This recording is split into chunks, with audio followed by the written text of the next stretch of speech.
think we might play that with Synth Band next time. Whole thing? Yeah. Okay, cool. One piece. And then it's light. That's one of the movies. Awesome. It's the Brooding March. No, I played it Hard twice. thought turns out all right. Sorry? Hard thought turns out all right. That's right.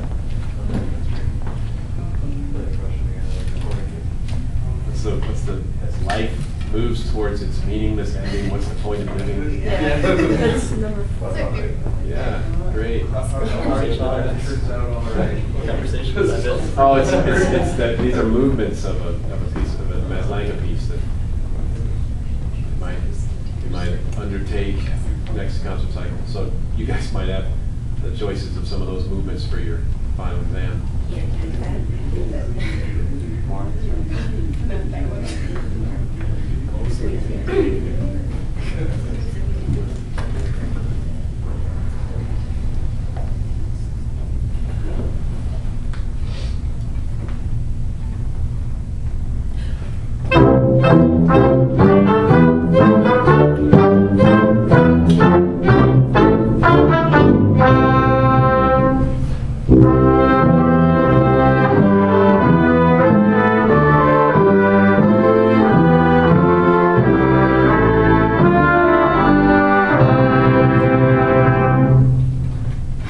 Oh, you want me to talk to her now? That's what this means.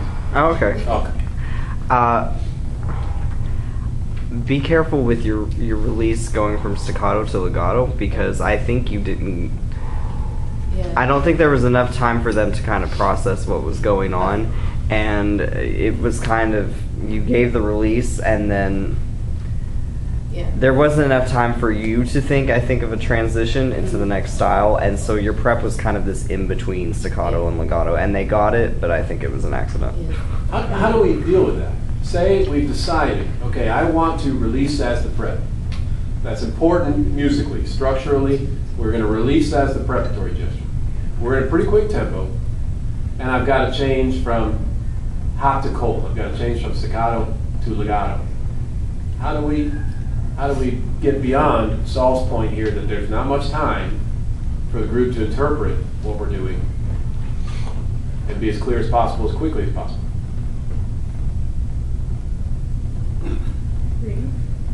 Okay, the breath will help. Breathe in a legato style of breath. Other obvious. Maybe give a little more time just on the whole, and make sure they're all watching, and then. We're getting closer to something I think we haven't considered just yet. So the fermata needs to be the length of the fermata that you think serves the structure of the phrase you're building, right? I mean, there is a form and a balance and a ratio to how long a fermata should be based on what's come before and what's come after it. So we need to not make decisions about the length of fermati based on anything other than that. What is the right length of this pause to fit the structure and ratio of the phrase we're trying to build inside the structure and the ratio of the piece that we're playing? So the length is what it is. But there is something we can do as we come out of fermata to indicate style that's coming next.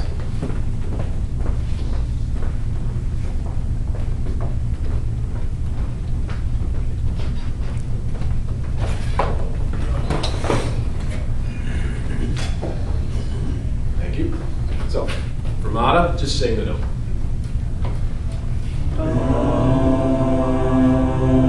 Now, is the next style legato or staccato? How'd you know that? I prepared the release in the new style. Right? Fermata?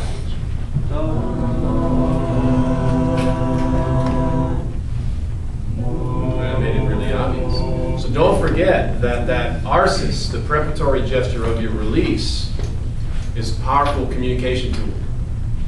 And we can make up for what Saul's point by giving that information, I mean, significantly earlier in this case. Okay, so those are really important topics. The choice of whether release as the prep or release as Ashura needs to be based on musical issues, not structural, how do I feel about conducting issues. the decision about how long the fermata is going to be, it's got to be based on musical issues, not structural conducting things. And then, one of the reasons we want to be the best conductor we can is we need to make sure that our technique can serve what we believe the music's calling for. And guys, we're touching the tip of a huge iceberg here. That's the reason a lot of bad musicianship happens, frankly. That's because conductors are doing the opposite. They are making decisions based on what suits their technique or limits of their technique rather than what serves really musicianship, and going from there. And you can come up with analogy after analogy for your playing as well. Try not to make decisions when you're playing your instrument based on what your technique allows. You try to make sure your technique is strong enough that you can do whatever the music requires.